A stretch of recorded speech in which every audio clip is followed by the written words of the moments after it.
There are 18 tribes scattered across our island. We all call ourselves Malagasy, but our customs and way of life vary from place to place. Here in Mananzari, we are members of the Atambaoka tribe, the smallest tribe in Madagascar.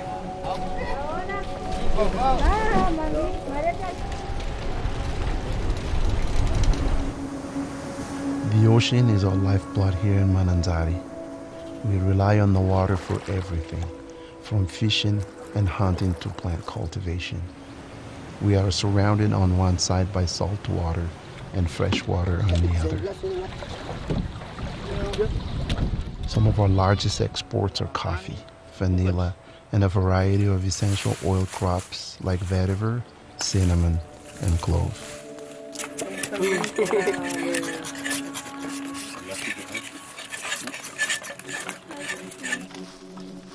There are 2 large exporters here, and countless farmers running their own small distilleries. In this area alone, there are more than 80 small-scale distilleries.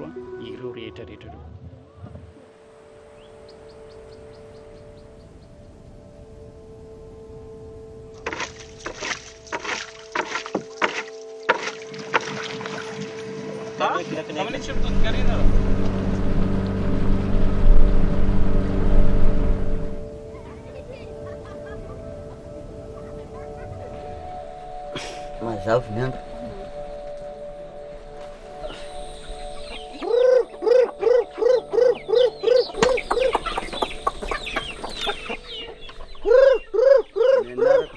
My name is Joseph Claudius.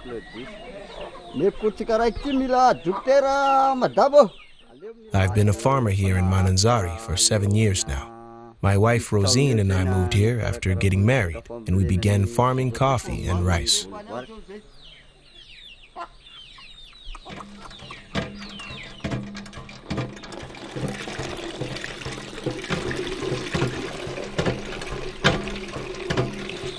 We have a simple life here on the outskirts of Mananzari. Each morning, Claudius feeds the chickens and prepares our tools while I fetch water and cook breakfast.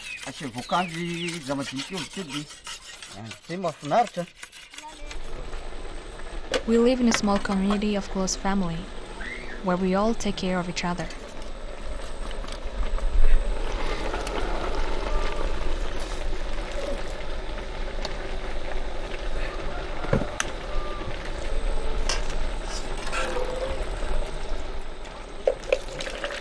We have a young son named Claudio. He's 7 years old. He always says that he wants to be a doctor when he grows up. Claudio's education is very important to us. Up until a few years ago, we were still only planting coffee and rice, but that wasn't enough. We started planting clove trees, which provided an additional income we could use to send Claudio to school.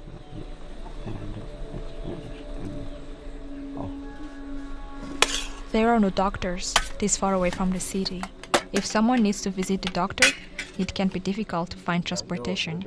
We hope that by sending Claudio to school, he will someday have the opportunity to open a clinic in our area.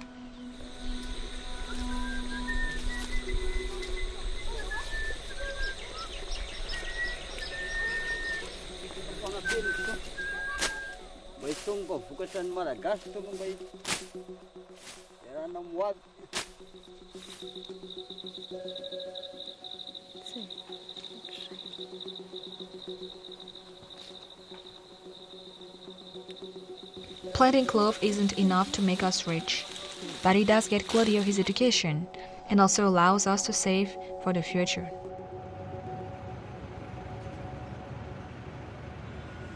Many farmers live far outside of the city, and it's hard for them to transport their product to the market where they can be sold.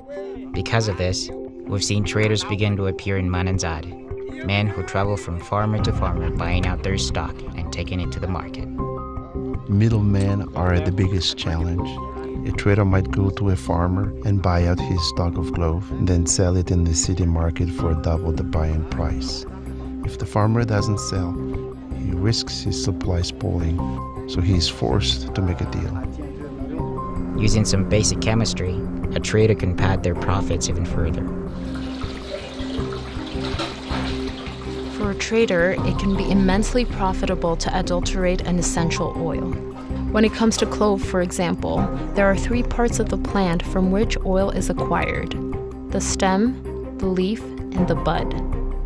All 3 oils contain the same chemical compounds, but the amounts of each compound vary from one oil to another. The most desirable chemical compound in clove is eugenyl acetate. Its levels are highest in the clove bud. Essential oil derived from the bud is naturally the most valuable, being worth double the clove stem and quadruple the clove leaf. To some buyers, high-quality oil isn't a priority. In that kind of scenario, they may seek out a cheaper clove oil. The real problem comes when a customer asks for one thing and is given another. There's little access to chemical testing equipment in Madagascar, so international buyers often don't know if their essential oils are pure until they're personally tested. The highest quality clove oil is around 15% eugenyl acetate. There are many ways to mix oils to increase profits. Some methods are as simple as mixing clove bud with clove stem. We can keep eugenyl acetate levels within the buyer's expectations and they'd never know. Another method is to add synthetic eugenyl acetate directly to clove leaf or stem. To even a sophisticated lab, it would look like clove bud oil. The difference between pure and synthetic is almost undetectable.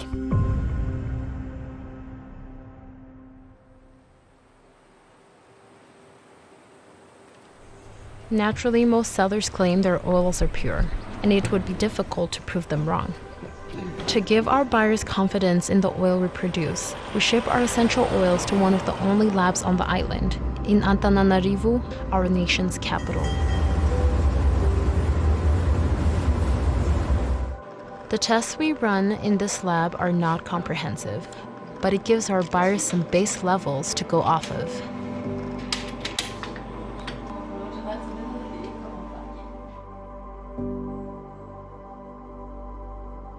When essential oils arrive here at doTERRA, we do a series of tests to confirm the purity of the oils. At the Quality Control Lab, we use an extensive protocol to ensure the purity. One of the most common tools in the industry is the GCMS, which is used to identify each individual chemical compound present in the oils. It shows the natural composition of the oil, and we also use it to check for adulteration and contamination with chemicals that are not naturally present in the oils. GCMS by itself is not enough to ensure purity. This is why at doTERRA we have additional testing that looks at organoleptic and physical properties of the oils. The last thing we do is to make sure the oils are free of contaminants, such as heavy metals, pesticides, and microorganisms.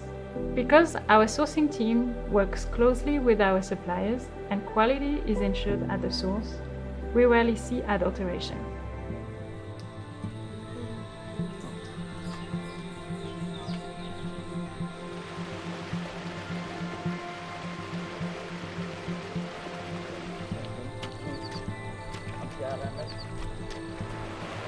All around the world, farmers are dependent on oil producers for their livelihood.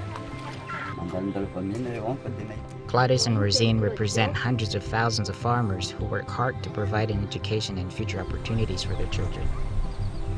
These farmers are the heart of the essential oil industry.